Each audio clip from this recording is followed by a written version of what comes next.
Oi, Ana Isabel, peça para entrar, eu vou lhe convidar.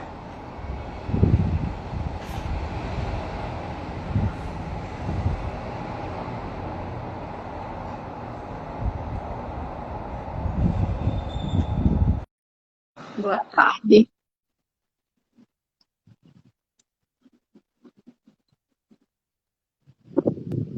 Boa tarde, Ana Olá, Isabel. Tudo bem?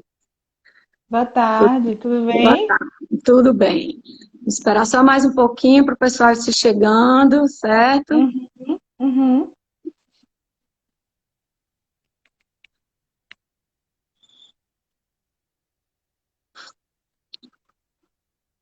Olá, Ione, Roberto Miranda. O pessoal está entrando.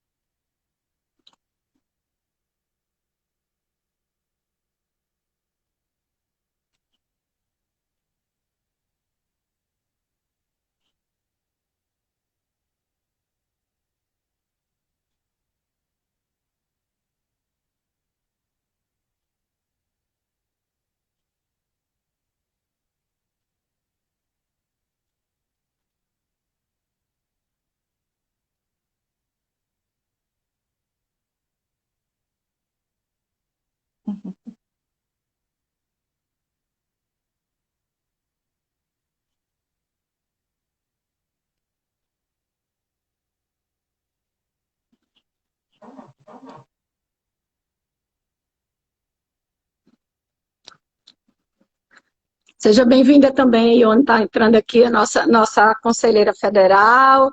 Já tem o pessoal está se Uhum. chegando. Vamos só aguardando um pouquinho. Lu, boa tarde a quem está entrando agora. Vamos esperar só mais um pouquinho para a gente começar, Ana. Tá Você prefere certo, ser chamada tranquilo. de Ana ou de Isabel? Como é que eles chamam mais? De todo jeito. De todo jeito. De todo jeito. Ah, tá. Gabi entrou. Espera, o pessoal está entrando aos poucos. Espera entrar só mais um pouquinho para a gente lhe apresentar e ir começando. Aí, à medida que a gente for começando, eles vão entrando mais. Mas só para ter um Sim, númerozinho sim. maior, né? Para a gente não desperdiçar os ensinamentos que você vai nos passar antes de todos entrarem, né? Ou alguns já, uma quantidade maior de pessoas. A gente já está Uhum. nessa hora.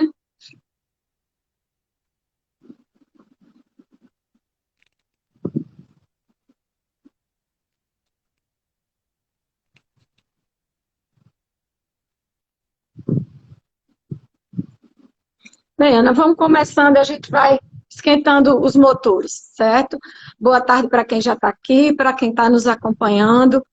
A gente tem visto nessa fase de isolamento social que muitas pessoas estão tendo dificuldades para conviver com esse isolamento, né? Além do distanciamento das pessoas que elas querem bem, às vezes a questão da incerteza quanto ao futuro profissional, né? E tem muita gente abalada emocionalmente que precisa e é importante cuidar da saúde mental. Então, foi pensando nisso que o Conselho Regional de Administração do Rio Grande do Norte convidou a nossa doutora em psicologia e mestre em psicologia do trabalho e das organizações, Ana Isabel, que ela vai conversar com a gente sobre a questão da saúde mental em tempos de isolamento social. É isso? Uhum. Então, quem quiser pode fazer pergunta, que a gente vai tentando responder dentro do tempo que a gente dispõe, certo? Então, boa tarde, Ana Isabel. Aqui, como é que você poderia falar um pouquinho mais para a gente? Eu já falei sobre mais ou menos sobre os seus títulos, mas sobre a sua experiência profissional. Uhum. Oi, oi, né? Primeiramente. Ai, o celular caiu. Pelo menos dá tempo do povo chegar mais. Vamos lá. Sem problema. É, Oi, minha gente. Meu nome é Ana Isabel, né? Como Marília já colocou. Sou doutora em psicologia, né? Tanto mestrado, doutorado, tanto um quanto o outro pela UFRN.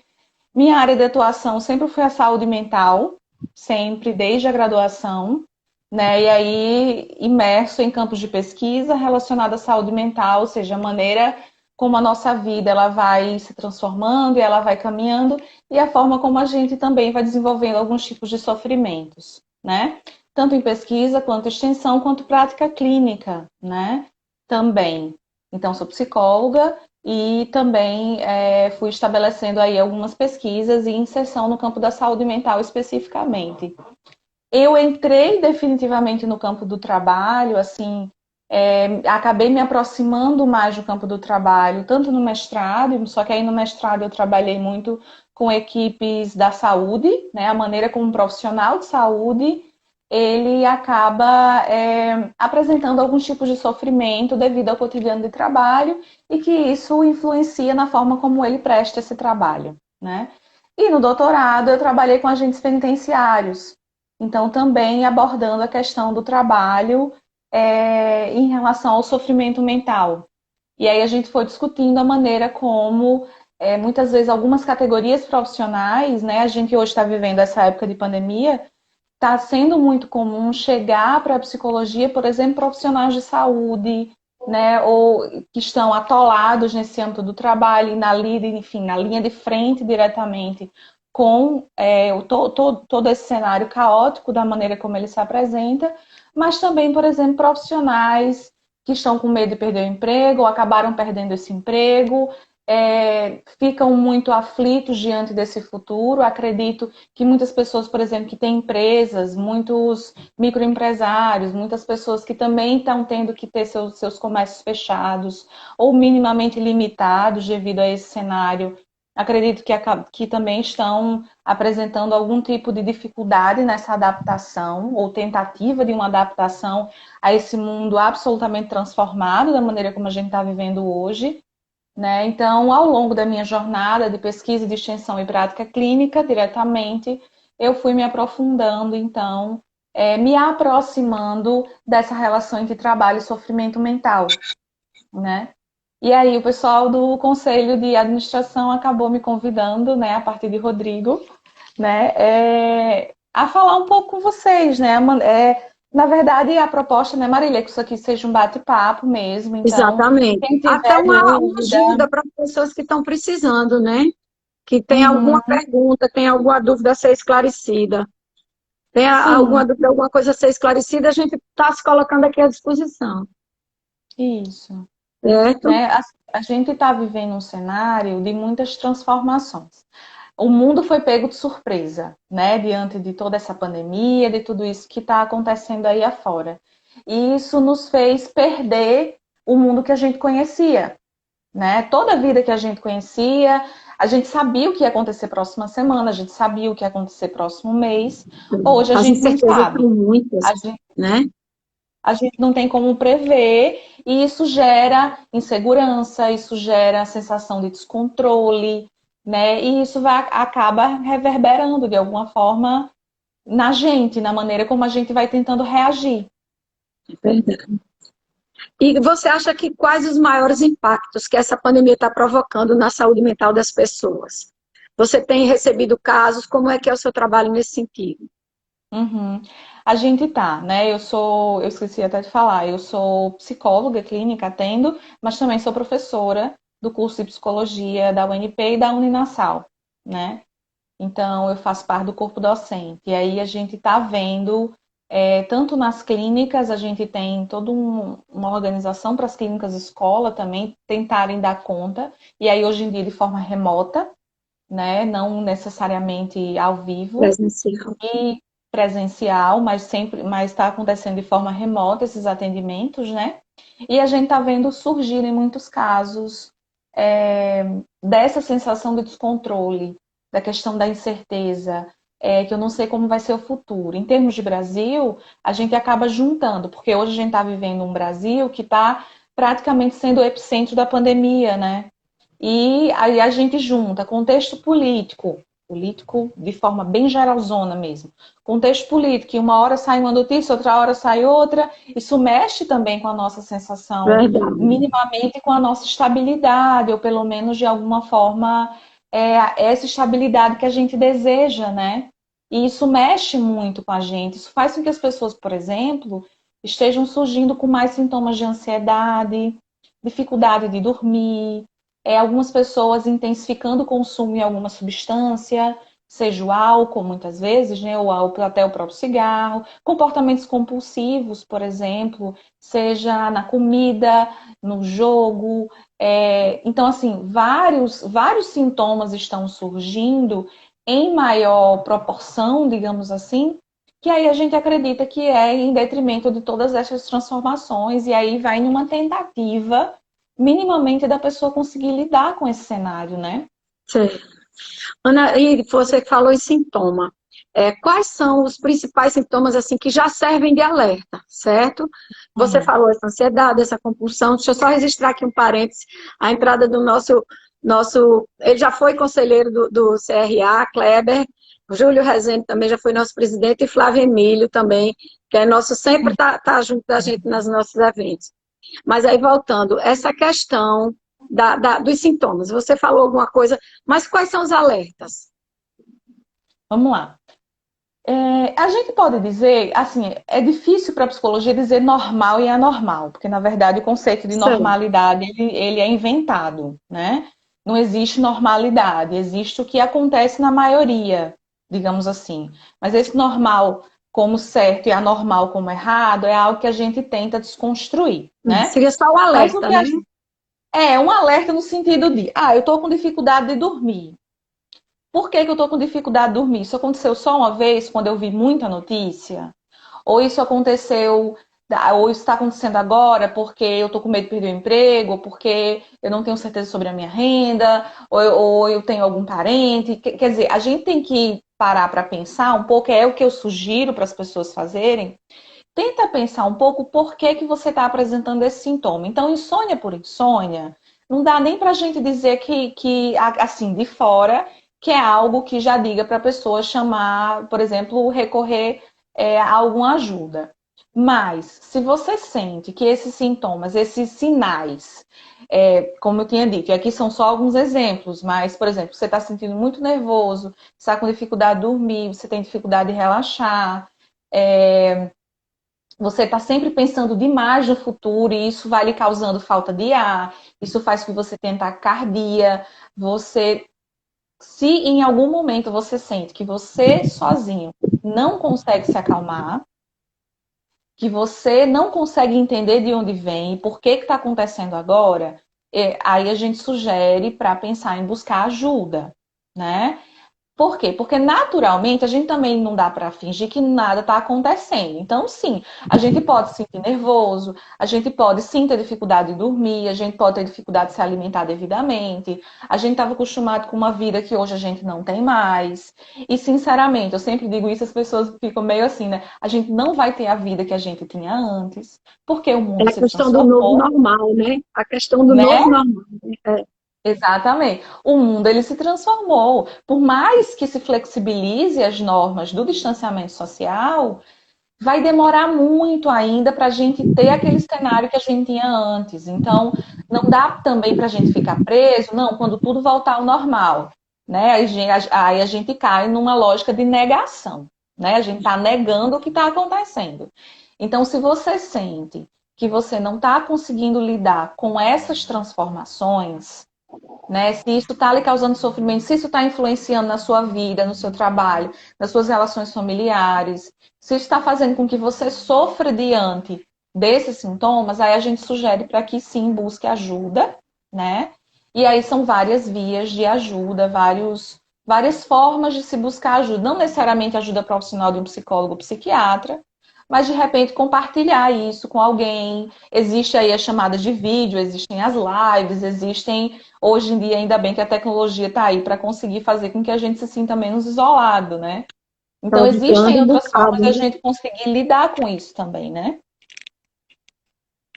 E assim, para lidar com esses sintomas, a gente tem que, de alguma forma, primeiro saber identificá-los se aquilo está muito fora do nosso padrão de comportamento, não é isso? Tentar se Isso. acalmar Tá pela gente atento. mesmo, tentar alguma válvula de escape, se distrair um pouco com alguma outra coisa, para poder então pensar que, então, a partir de que momento seria interessante procurar ajuda? Procurar ajuda profissional quando você percebe que as coisas saíram completamente do seu controle. Entende? Para esses sintomas especificamente. Então, assim, você está alguns dias sem dormir, sem conseguir pregar o olho, você não consegue, você já tentou meditação, e aí cada um tenta seus métodos. O chazinho, a meditação, tentar se acalmar, conversou com alguém, e as coisas não conseguiram. Você está sentindo, por exemplo, como eu estou citando a ansiedade, você está sentindo sintomas de síndrome do pânico, por exemplo, que é o quê? Essa taquicardia, sudorese, sensação que você vai desmaiar. É praticamente uma sensação de quase morte, que dura aí, vamos colocar assim, 10, 15 minutos, mas depende muito do quadro da pessoa. Então, assim, se você realmente já tentou, pelos mecanismos que você consegue identificar e não deu conta, e você não consegue, e isso está atrapalhando na sua vida, no seu trabalho, nas suas relações e tudo mais, aí a gente sugere que sim, busque ajuda, né? Seja com um psicólogo, e aí eu sempre sugiro que tente juntar os dois, porque nem só o psiquiatra dá conta, porque ele vai lhe receitar determinada medicação para conseguir dar uma organizada no seu corpo, mas o motivo pelo qual você está apresentando esse sofrimento não é algo relacionado ao seu biológico, no sentido de neurotransmissores e que o medicamento vai dar conta. O motivo, o porquê, aonde esse sofrimento ele se encaixa na sua vida é algo que aí é interessante, é psicoterapia mesmo, né? Para conseguir compreender tudo isso que está acontecendo com você. E aí eu tô vendo alguém aqui, caminhada, atividade É isso que eu ia física, dizer, né? leitura, cinema, papo com amigos, estabelecer uma rotina, caminhada, tudo isso Isso. ajuda, né? Dentro do isolamento social, importante Por destacar isso, né? favor, fique em Por casa. favor, fique em casa. Eu acabei passando despercebido aqui na hora que nossa presidente também está aqui, Kate, a quem eu quero desejar uma boa tarde. E voltando, a gente, como seria para as pessoas que não têm muitas condições de buscar essa ajuda profissional, a parte de saúde mental, assim, que está ao alcance de todo mundo, existe alguma coisa funcionando? Onde essas pessoas podem buscar ajuda? A rede de saúde mental como um todo, ela não parou, tá? Eu tenho amigas junto à rede, junto à coordenação de saúde, e a gente está sempre em contato para a gente minimamente saber para onde encaminhar, saber como é que a gente atua nisso tudo. Então, ela não parou, mas está dando prioridade aos casos mais graves.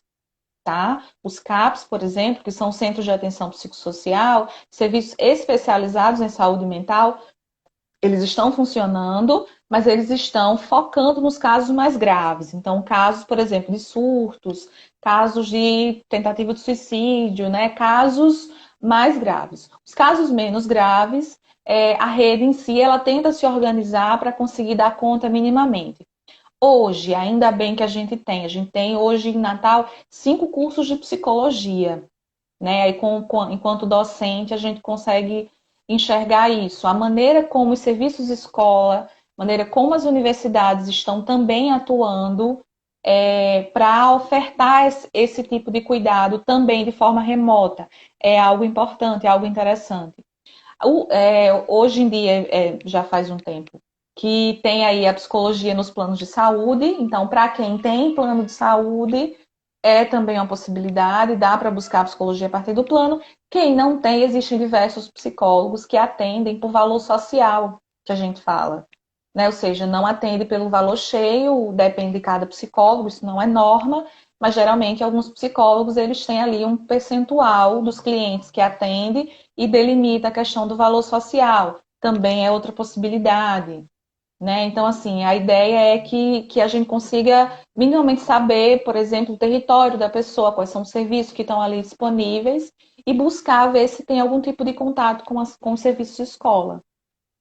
Porque às vezes elas, diante do isolamento social, até a questão dessa assistência remota é mais complicado. Nem todo mundo tem acesso à internet, a um computador, né? Essas pessoas, elas realmente Uhum. não teriam como recorrer, a quem recorrer. E aí eu sugiro, por exemplo, que busque, de repente, a unidade de saúde do bairro para saber algum tipo de orientação, se existe, eu acredito que tenha, né, algum tipo de direcionamento. Eu acredito que as policlínicas estão funcionando na medida do possível, né, as policlínicas, aqueles centros ambulatoriais que têm várias especialidades, acredito que tenha também, certo? Certo. E de repente buscar até o próprio CRAS perto, que é o Centro de Referência à Assistência Social. Geralmente os CRAs têm psicólogo que de repente vai poder orientar qual o caminho ali para transitar nessa rede, tá? Mas não fique sem pedir ajuda, né? A É gente é bom importante sempre não pontuar. sofrer calado nem sozinho, para não chegar a um estágio que depois seja mais difícil, né? E onde Isso, estava aqui isso. sugerindo também, a fé, a religião também é muito importante nessa hora, né? As pessoas se pegam muito com a fé. Então, de repente, já existe um padre mais amigo, um padre da paróquia mais próxima, um pastor, um líder espiritual que de alguma forma a pessoa tenha contato, que diante dessa carência e dessa necessidade vale a pena procurar, né? Uhum. Seria interessante, não que substitua o trabalho do psicólogo de forma nenhuma, mas seria um apoio mais emergencial enquanto ela procurava um outro serviço. A gente tem O agora a apoio presença do social, né? o apoio social. O nosso diretor de formação, Rodrigo Fortunato, está entrando, uma boa tarde também para ele. E aí, Ana Isabel, nesse caso, o que a gente poderia assim, usar como dica, como alguma coisa, para que as pessoas, a gente já falou assim, muita coisa em função dos sintomas, dessa questão de atividade física, de tudo, mas para assim, na vida teoricamente normal, que a gente não vai retomar mais, né? Mas como as pessoas Uhum. devem cuidar da sua saúde mental? Não deixar que aconteça uma coisa como essa para poder procurar cuidar da saúde mental. Que forma Uhum. poderia se cuidando no dia a dia de uma forma mais leve, sem deixar se chegar a uma situação como essa? Sim. Uma particularidade que está acontecendo nessa pandemia, que a gente está vendo muito, é que, assim, a gente vive sempre muito acelerado, né? A gente vive correndo, a gente vive resolvendo mil coisas ao mesmo tempo. O próprio WhatsApp está aí, que não deixa a gente descansar um segundo, porque a gente fica vidrado no trabalho o tempo todo, né? Ou seja, a gente vai correndo, correndo, correndo, e isso não dá tempo da gente parar um pouco para pensar sobre o que que a gente quer, sobre quem nós somos, quais são as nossas perspectivas de futuro, se a gente está no lugar que a gente se imaginava estar. Esse cenário de pandemia proporcionou essa parada de alguma forma. É como se a gente forçadamente nós paramos. E isso causou mal-estar, isso causa mal-estar. Por quê? Porque isso faz com que a gente comece a pensar coisas que a gente não se permitia pensar. Então, o que estava calado, o que a gente ia sempre passando por cima, isso aí eu falo depois, isso aí eu penso depois, isso aí eu sinto depois, isso aí eu me preocupo depois, de repente a gente é forçado a se preocupar, a olhar, a sentir, a se deparar muitas vezes com essa angústia, com essa decepção. A gente começa a repensar relacionamento, escolha de vida, campo de trabalho. A gente começa a questionar uma série de coisas porque nós somos forçadamente parados. E isso não necessariamente é algo negativo, né? A gente está falando exercício, busca orientação em alguma comunidade religiosa, busca a espiritualidade. A gente geralmente fala que a gente buscar a espiritualidade geralmente é algo interessante, não necessariamente A fé, né? religiosidade, mas espiritualidade, seja lá o que quer que a gente acredite, né? A gente fica falando essas dicas, mas só isso, não vai dar conta. Por quê? Porque isso diz de uma angústia muito forte. Isso diz de mal-estar. Angústia é esse, mal-estar esse que a gente precisa entrar em contato. Por isso que dói, por isso que a gente sofre. Então, eu sempre sugiro o seguinte: pense que esse é um momento que a gente pode olhar ou pode pensar em coisas que a gente não pensava antes.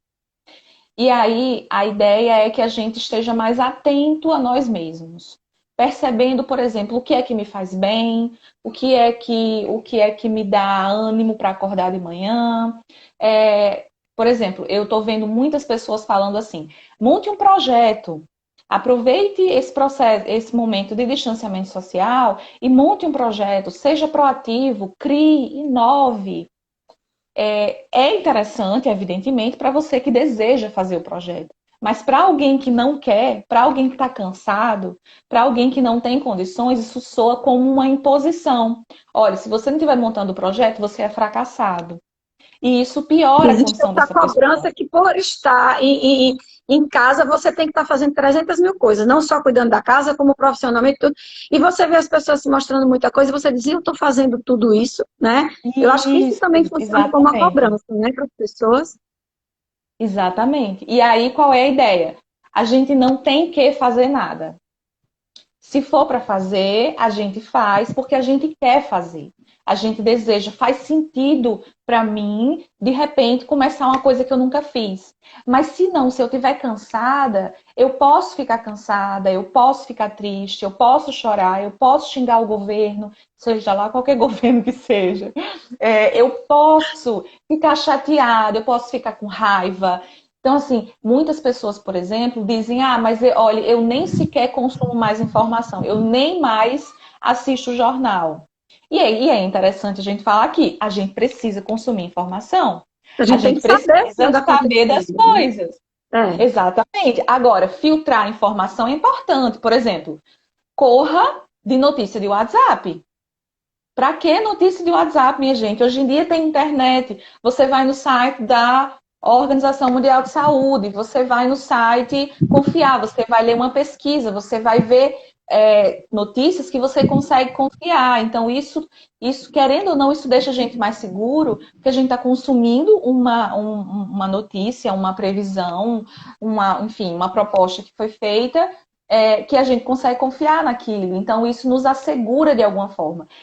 O que acaba fazendo mal é essa série de notícias que a gente fica vendo na TV, aí escuta no rádio, aí vê na internet, aí vê no nosso WhatsApp, aí vê uma coisa e vê outra, e vê uma coisa e vê outra, e isso vai crescendo, isso vai se ampliando e vai criando a sensação de que é o fim do mundo, né? Então, assim, é preciso sim consumir notícia, mas notícias confiáveis. Vamos fugir de fake news. Fake news é só o que tem por aí afora e, na verdade, não servem para nada.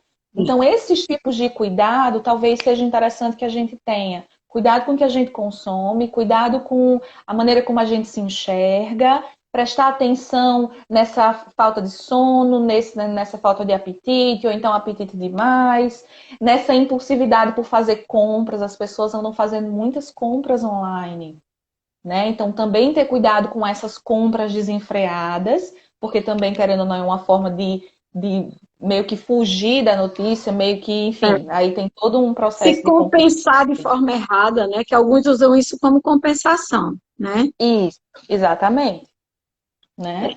Então, eu acho que tudo isso a gente consegue pensar em dicas, né? Em formas da gente conseguir lidar. Registrar aqui a presença de Pablo, que é nosso conselheiro, e Isabel, e a gente vê muito também problema quem tem criança em casa, né?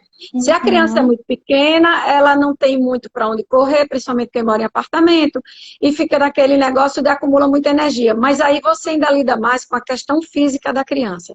Mas como é uma criança, quando é uma criança maior, que ela já sofre pelo distanciamento dos familiares, pelo distanciamento dos amiguinhos, porque ela não está indo à aula, ela está tendo aula online.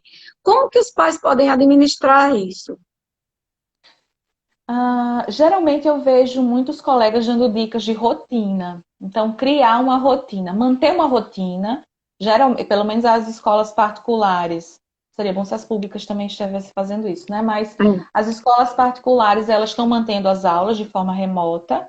Então, manter a rotina dessa criança e desse adolescente, né? Ou seja, aquela hora de acordar, tomar café, faz isso, faz tarefa de casa, assiste a aula e dedicar talvez um tempo. Pronto, eu não queria falar em pandemia como uma oportunidade, porque eu acho que ser muito alienado, mas assim, pode ser um momento, de repente, para os pais se aproximarem de seus filhos. De repente, colocar na rotina aquele momento de fazer alguma coisa. Esse alguma coisa pode ser assistir um filme junto, acompanhar uma série junto, pode ser jogando videogame, de repente, se tiverem videogame. Se não tiverem, joga algum jogo da vida, War, enfim, o que quer que seja que tenha em casa que faça parte da rotina dessa família. Trazer um pouco mais esse filho para perto, né? A gente fica muito surpreso, por exemplo, quando a gente se depara com um discurso assim: eu não conhecia muito os gostos do meu filho. De repente eu me sentei para conversar com ele, eu vi que ele estava, sei lá, acompanhando a mesma série que eu tô.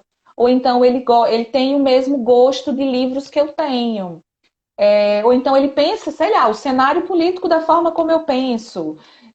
Qualquer que seja o tipo de reflexão, de novo, a gente é acostumado com essa forma muito acelerada de viver, isso faz com que a gente faça só o básico. Isso não permite com que a gente vá se aproximando das pessoas. Então, conhecer os próprios filhos, de repente, se permitir conhecer essa outra parte dos nossos filhos que a gente não conhecia antes, pode ser interessante também. Para as crianças pequenas, só o que tem, minha gente, é vídeo no YouTube ensinando a fazer massinha, ensinando a fazer brinquedo com coisa reciclado, né? É um grande desafio também para a gente, enquanto adulto, ter que dar conta disso, principalmente para o pessoal que está trabalhando em home office, né? Quer dizer, aí, além da rotina do home office, ainda ter que dedicar esse tempo. E aí é importante para as crianças, de repente, revezar com seu companheiro ou companheira, né? Esse momento de troca, esse momento em família. Mas talvez, num primeiro momento, como dica para essas famílias, montar uma rotinazinha da semana, do dia, dizendo tal hora a gente vai sentar, a gente vai brincar, a gente vai conversar, a gente vai fazer alguma coisa. Seja, afasta o sofá, bota um videozinho de dança e de, enfim, fit dance, de várias coisas, e de repente começa a dançar, começa a brincar no meio da sala. Também eu estou escutando de várias famílias que está sendo uma boa estratégia, uma boa atividade. Queimar a energia desse povo. Queimar energia, queimar energia. É. Isabel, dentro desse mesmo contexto, o Rodrigo Fortunato, nosso diretor, ele está perguntando que o que pode desencadear esses meses de isolamento e tensão dentro de casa, como nos preservar. Eu acho que aí a gente já pode falar de uma forma mais ampla dos relacionamentos dentro de casa, né? Que a gente falou agora pais-filhos, mas existe o relacionamento pais-filhos, marido, mulher, que passaram a conviver 24 horas dentro de um mesmo teto, restritos, sem a liberdade de poder sair, sem outras opções. Como se preservar de um desgaste maior, o que é normal, diante de uma situação como essa, né? É verdade. Estênio, só dizendo oi para Estênio, meu querido ex-aluno. É, Então, ter nosso momento, tá? Um casamento, um relacionamento, um namoro, pessoas que moram juntas, que eram acostumados com suas rotinas e cada uma tinha suas atividades, se encontravam naqueles determinados momentos do dia. De repente a coisa muda, tá? Os dois. Travou aqui, eu não sei se vocês estão.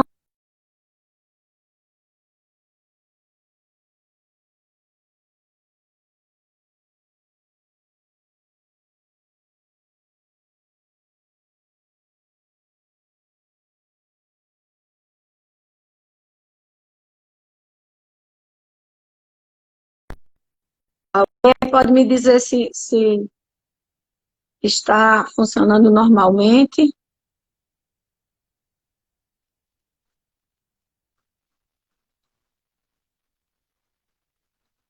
Alô? Olha, Isabel, travou tudo. Eu não sei Foi. se para todo mundo travou. Para você estava travado aí? Tava travada. Tava. Eu tava aqui bem quietinha, só esperando voltar. Pronto, então vamos voltar onde você parou. Nos relacionamentos, eu lembro. Certo. Nos relacionamentos. Pronto. Então, as pessoas elas estavam acostumadas com aquela rotina, casais e tudo, pessoas que moram juntas. E aí, de repente, estão os dois, né? Junto com suas famílias, dependendo do cenário, em casa o tempo todo. Não é porque está em casa o tempo todo que a gente precisa estar pregado o tempo todo uma pessoa na outra, tá? Então, por exemplo, se for o caso, dependendo da rotina desse casal, lógico, é uma boa oportunidade, de repente, para ficar mais junto, para poder conversar mais, para poder trocar mais. Mas a gente sabe que a gente precisa da nossa individualidade, a gente precisa do nosso momento. Então, conversa com seu parceiro ou parceira, de repente combina momentos do dia, isso para quem tem criança, né? Combina momentos do dia que uma pessoa vai ter o seu momento.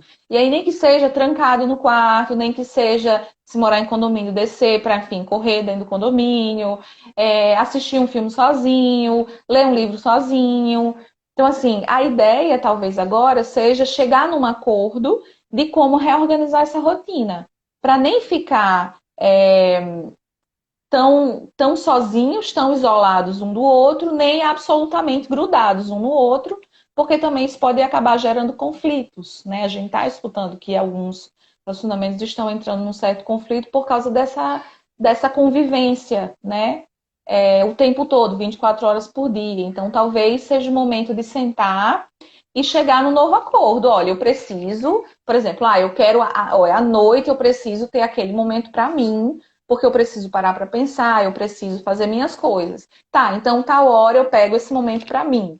Para quando é só o casal, acaba sendo mais fácil. Para quando tem criança pequena em casa, principalmente as famílias que tinham suas ajudantes e agora não tem mais, Muita gente não está né? contando com ajudante, né? Muita gente não está contando com ajudante, então é o momento mesmo de sentar e conversar, TDR mesmo, sabe? Eu sei que muitas pessoas não gostam, mas é essencial parar para combinar, para explicar, não gosto, gosto, concordo, não concordo, e chegar nessa montagem de uma nova rotina. E existem casos até que a gente vê, um dia desse eu estava vendo na televisão, de relacionamentos bem recentes, que as pessoas ainda estavam se conhecendo, mas em função do isolamento social passaram a morar juntos e passaram a conviver 24 horas por dia, né? E aí, nessa situação, como administrar, né? Foi feita uma escolha, né, de ficar junto durante o distanciamento social. Então é bancar esse casamento aí, porque é praticamente um casamento. Né? Casou mesmo sem querer, né? Depois é que vai ser difícil para desmanchar. É isso? Depois se resolve. Ana, Mas Isabel, bancar outra coisa que a gente também tem escutado muito é que diante dessa situação aumentou muito a violência doméstica, né? E essa questão, vocês têm acompanhado dentro da área de psicologia, como é que tem algum tipo de assistência, como é que está funcionando? Tem sim. As próprias delegacias da mulher, né, continuam funcionando normalmente, né? A delegacia da Zona Norte, se eu não me engano, que é a plantão da Zona Norte, ela também está funcionando nos finais de semana, porque antes as delegacias da mulher, elas não funcionavam no final de semana em termos de plantão, né? Hoje em dia já está funcionando. Na própria rede também existem psicólogos para dar esse tipo de suporte, né? Seja pensando em unidades de acolhimento, quando essa mulher precisar sair de casa, seja realmente para acolher, né, nas próprias delegacias da mulher. Agora não que está parado devido aos estágios propriamente ditos, mas sempre nós, enquanto universidades, mandávamos estagiário de psicologia para estar atuando nessas delegacias para fazer esse tipo de acolhimento a essas mulheres, né? Então, a rede em si, essas redes de suporte, elas continuam funcionando, né? Mas que a gente vê, sim. A gente tá percebendo, né? Enquanto pensando aí, analisando a maneira como essa demanda ela vem se mostrando, que tá aumentando. Ao mesmo tempo, se a gente parar para pensar, é um pouco difícil para essa mulher ir fazer denúncia. Por mais que a Ela não gente... tem como sair de casa. Por quê? Porque ela não tem a desculpa de sair de casa. Então, se antes ela ia sair para comprar um pão, ela ia resolver uma coisa, ela ia resolver outra, ia na delegacia fazer a denúncia, hoje em dia não tem mais essa possibilidade. Né? E aí eu chamo a atenção, por exemplo, eu acho que vocês devem ter visto aquela ação do Magazine Luiza, que fala né, da questão daquele aplicativo, e aí é uma forma de pedir socorro, também acaba sendo uma estratégia interessante, né? E, enfim, na própria internet existem espaços. Ontem eu recebi um vídeo muito interessante, que isso funciona lá no Canadá, mas eu acho que de repente a gente poderia de alguma forma tentar implementar por aqui. É que se você tiver numa videochamada, por exemplo, eu for uma mulher que esteja sofrendo violência doméstica, eu faria o seguinte sinal e depois fecharia a mão. E a pessoa já saberia que aquilo era um sinal de que eu estava pedindo socorro. Mas isso a gente tem que pensar que é uma mulher que tem acesso à internet, que é uma mulher que está tendo oportunidades de fazer videochamada com alguém, mas tem aquela mulher que não tem nenhum desse recurso, né? Exatamente. E que agora está presa dentro de casa e realmente ela não tem nem a desculpa para sair, se ainda tiver de ir numa feirinha, numa coisa próxima, mas mesmo assim ainda é complicado, né? É complicado. Então é um cenário muito desafiador, assim, para todos, não só para a psicologia, mas para toda a sociedade, né? Esse cenário de violência. E tem alguma outra questão bem específica ligada a essa questão da pandemia e do isolamento social que vocês estejam identificando entre famílias ou entre pessoas individualmente, que vocês também estejam vendo um aumento na procura por uma terapia, por um socorro até psicológico? A gente tem falado bastante, Maria, sobre luto. lidar com a Verdade. morte. Eu não pensei por esse lado. Então, Esse lado também está sendo muito complicado, né? esse luto, que apesar de ser um luto invisível, né? Porque o luto que nós sentimos, só nós sentimos, mas ele acaba muito mais invisibilizado e muito mais impossível da gente viver, por exemplo, porque assim, a gente vive um cenário de luto pelo mundo que se perdeu, a vida que eu tinha não tenho mais, as coisas que eu tinha não tenho mais, a rotina que eu tinha não tenho mais. Então, lidar com essas perdas também acaba sendo um processo desse luto, dessa perda, desse sofrimento, dessa dor, né? Diante de tudo isso que a gente vem perdendo. O luto devido ao cenário, por exemplo, do Brasil, várias pessoas morrendo, a gente está lidando com a morte o tempo todo, é todo dia falando sobre morte. Pessoas estão morrendo, e não são só números, não são pessoas. Né? E também isso nos causa muita angústia, porque a gente lida com a ideia da morte diretamente. A gente não lida com morte. A nossa sociedade, a maneira como a gente vive hoje, isso já vem desde muito tempo, a gente lida com vida, a gente quer saber de vida, a gente quer produzir, a gente quer inovar, a gente quer ir para frente, a gente quer viver, a gente quer ser jovem, a gente quer, né, essa vida acontecendo o tempo todo. A gente não lida com morte, apesar da morte, como dizem, é a única certeza que a gente tem na vida, né? Mas a gente não faz, a gente pensa sobre morte. E quando a gente pensa sobre morte, a gente pensa sempre sobre a morte do outro. Não, as pessoas estão morrendo de Covid. As pessoas estão morrendo, as pessoas estão morrendo. Mas eu, em momento nenhum, eu paro para pensar na minha morte. E na minha morte, na morte dos que estão próximos a mim. Quando uma pessoa morre próximo de mim, meu pai, minha mãe, meu filho, meu marido, meu irmão, alguém próximo de mim, quando essa pessoa morre, e quando essa morte não pode ser é, eu não posso oferecer os rituais que eu acredito que são importantes. Né? A gente está vendo várias pessoas sendo enterradas em valas comuns, sem nenhum acesso, sem nenhum direito a um ritual, a uma reza, a uma flor sequer, né? Dependendo aí da crença da pessoa. Então, assim, lidar com essa morte, uma morte que não é permitida, e uma morte que eu não consigo lidar da forma como geralmente eu lidava com a morte, de repente é como se fosse só uma informação. Fulaninho morreu. E E acabou-se, eu sem, não tenho enterro, eu não tenho choro, eu não tenho lamento, né? e sem contar, só um parênteses aqui, que essa morte foi precedida de um afastamento compulsório, que você sabe que aquela pessoa está muito mal, que aquela pessoa está sozinha no hospital, sem ninguém dela junto, e você não pode fazer nada por essa pessoa. Eu Isso. acho que isso gera uma carga psicológica muito grande, né? Uhum. É muito complicado você Exatamente. lidar com isso. Porque quando é a distância, como a gente que está saudável, a gente está tendo hoje dos nossos familiares, mas a gente sabe que acabando tudo isso a gente vai encontrá-los, é diferente. Mas você bota uma pessoa no hospital e não sabe se vai vê-la mais. Você não sabe. Porque você não pode Uhum. acompanhá-la no hospital e, às vezes, você, quando recebe a notícia, até a falta de comunicação com o hospital também complica. Muita gente reclama disso, né? É muito Exatamente. complicado. Como trabalhar um pouco com isso, Ana Isabel?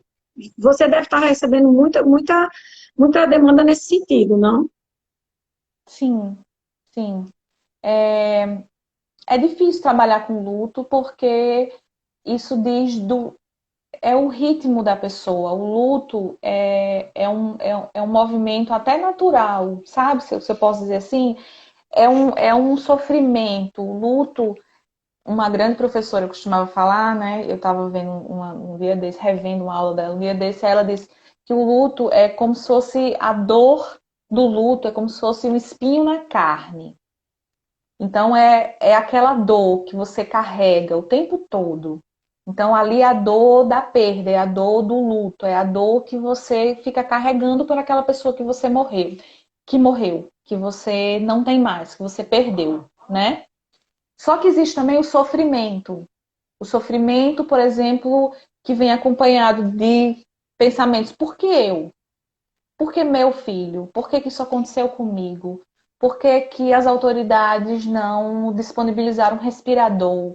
Porque vem O que essa você angústia poderia fazer e também. não fez, né, E para evitar? sim, exatamente. Mas por que eu? Por que que eu estou vivendo isso? Eu não mereço isso.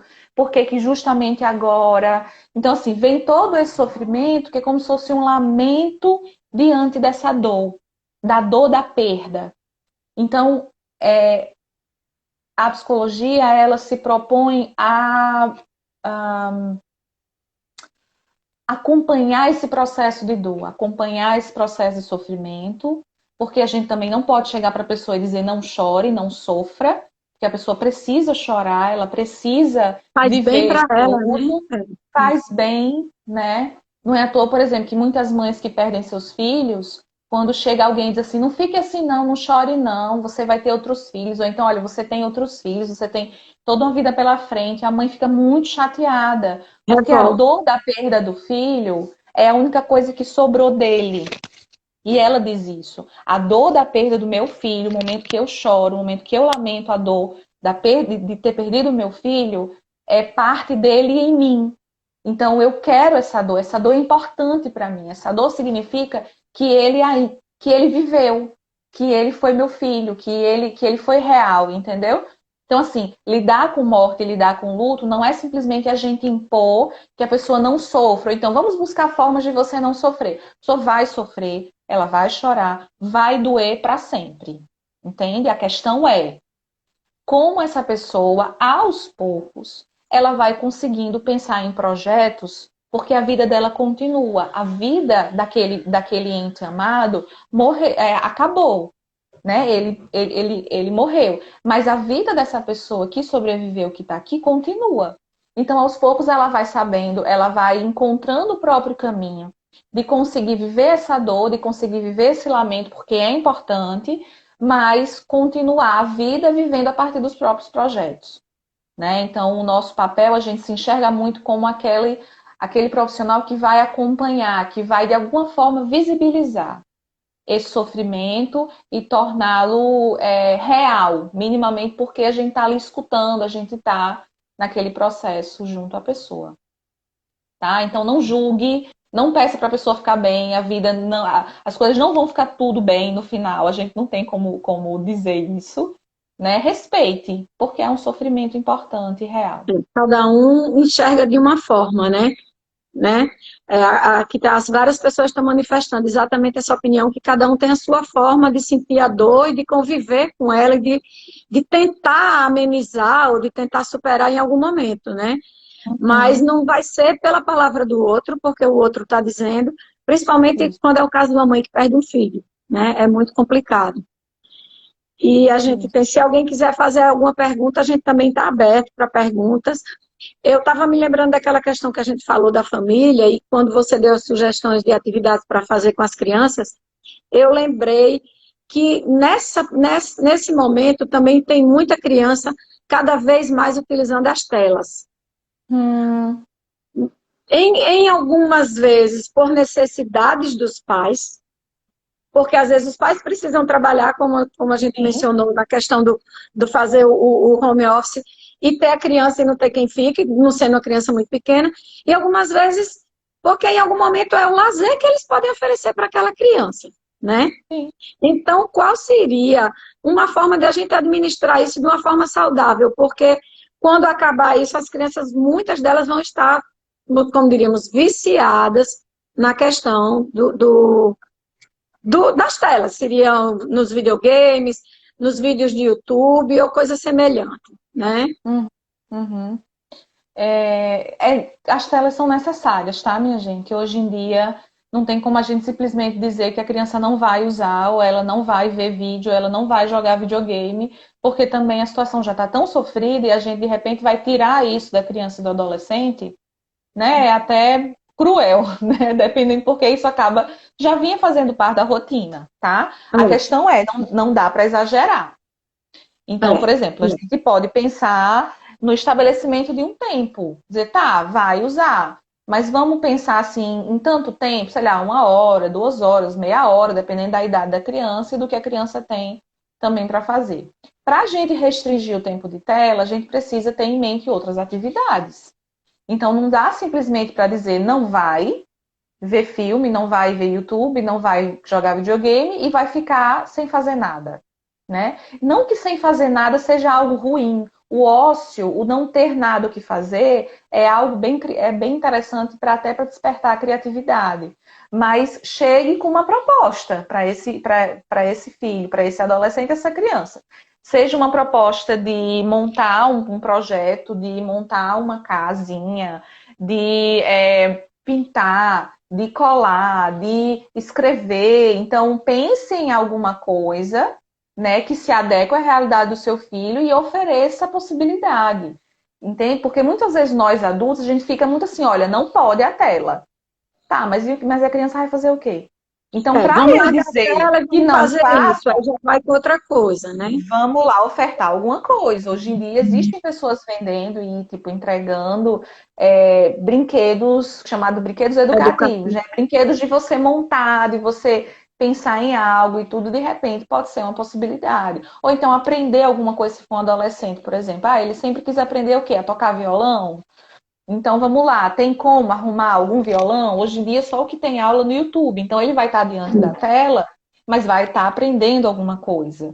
Então é algo também interessante, né? Para Sim. criança existem vários projetos. A gente pode pensar para adolescente, eu acho que pode ser interessante a questão de aprender alguma coisa que ele sempre quis, mas nunca teve muito tempo e muito saco para fazer.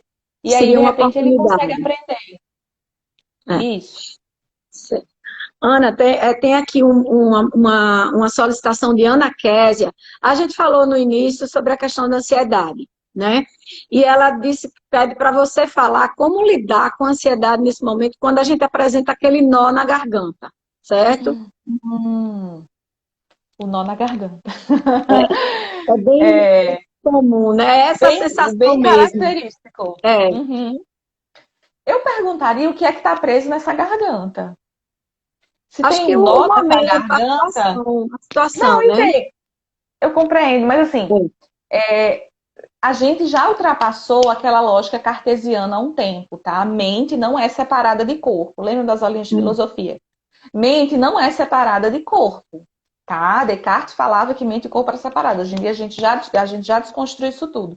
Então, nós somos um corpo, eu não tenho um corpo. Eu tô com um nó na garganta? Por quê? O que é que está acontecendo? Será que eu estou impossibilitada de falar alguma coisa? Será que tem alguma coisa que eu quero falar? Ou então, às vezes, eu quero gritar de agoniada do juízo que eu estou e eu quero começar a gritar. Um dia desse eu falei para uma cliente minha. Olha, ela falou, olha, doutora, eu quero gritar muitas vezes assim, porque me dá aquela agonia e tudo mais. Aí eu disse, por que você não grita?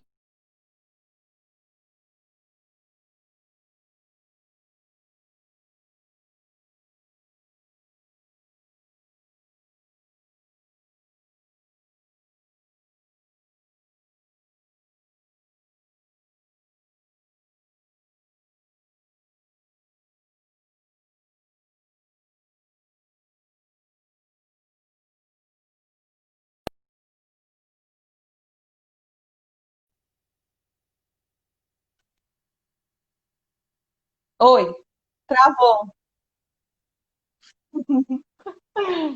Então, e aí eu tava contando, né, dessa cliente, ai, doutora, eu quero gritar, eu quero gritar. Eu disse, por que que você não grita? Ela, não, não posso gritar. Eu disse, por que que você não pode gritar?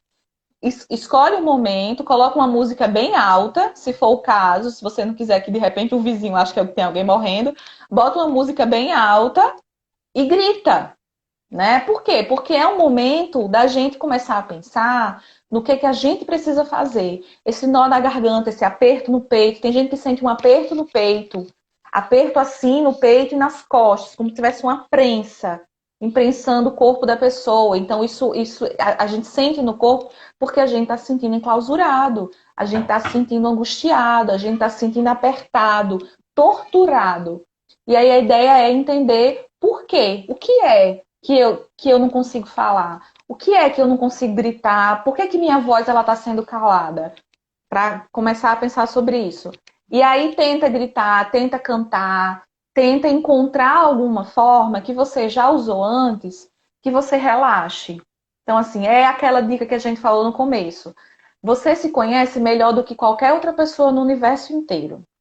Então, assim, o que é que já funcionou? O que é que lhe faz se sentir bem? O que é que faz com que você respire? Existem diversos é, exercícios de respiração disponíveis na internet, para você respirar e você para e você volta novamente. Então, existem esses exercícios de respiração, né? Quer dizer, existem ferramentas para dar conta naquele momento. Mas esse nó na garganta, ele não vai passar só com exercício de respiração, com a dica que eu dei agora. Esse nó na garganta é alguma coisa que está influenciando, talvez, sou eu imaginando, tá? Na sua voz, o que é que está lhe calando, o que é que você não está conseguindo externalizar, tá? De longe, de fora, pelo amor de Deus, é só o que me vem na cabeça. Ana Isabel Kleber está perguntando, Kleber Cavalcante, ele está falando nessa questão das informações negativas, que a gente mencionou em algum momento aqui da live, que muitas vezes elas são propagandas, né? Então, como a gente lidar com isso? Como emocionalmente a gente conseguir aceitar, diferenciar é meio complicado, embora em alguns momentos. Mas como lidar com essa negatividade que muitas vezes está sendo jogada para cima da gente? Negatividade no sentido de quê? Por exemplo, número de Eu acho que mortos. de informações, eu acho que ele se refere a informações nos meios de comunicação. Porque ele fala, muitas informações negativas são propaganda. Como devemos lidar com isso? Acho que acredito em termos dos meios de comunicação, né? Pronto. Não confiando em tudo que se vê. Bem básico. Primeiro semestre de qualquer curso de graduação. Não confie em tudo que se vê. Então, assim, eu não gosto de assistir tal emissora, eu não gosto de assistir a outra emissora, eu não gosto de ver isso. O fato é, a gente precisa de informação para a gente saber o tamanho do problema que a gente está lidando, né? Esse processo de pandemia não é um problema meu e seu, é um problema do Brasil, Do especificamente em mundo, né? termos de No caso. não, do mundo, mas assim, em termos de gestão da Do pandemia e do que Brasil. pode ser feito em termos de Brasil, né? Vários lugares do mundo já conseguiram controlar. A gente está bem longe disso, né? Então, assim, saber o tipo de informação que a gente consome. Eu não quero lidar com aquela, sei lá, emissora X. Tá, não quer lidar, beleza. Mas eu sugiro que vá atrás de pesquisa científica que vem falando sobre o que é uma pandemia, como é que se comporta o vírus. Número de mortos, eu sei que é muito difícil a gente lidar com o número de mortos. E aí eu vejo muitas pessoas dizendo, por que não mostra o número das pessoas que se recuperaram?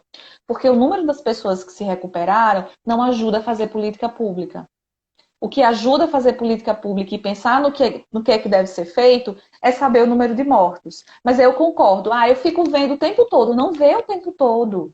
Se preserva. Pense na sua saúde mental. Tem gente, por exemplo, que escolhe um momento do dia para consumir informação. Eu vou escolher, sei lá, de manhã. De manhã eu vou olhar nos sites que eu confio, nas fontes de informação que eu confio, para saber como é que está o mundo. Consumir informação, não estou alienado. Pronto, minha vida vai para frente. No outro dia de manhã, eu vou consumir informação para não ficar alienado. E por aí vai. O que não dá é para a gente achar que não é tudo isso. Entende? Ou então achar que tudo vai ficar bem porque simplesmente vai.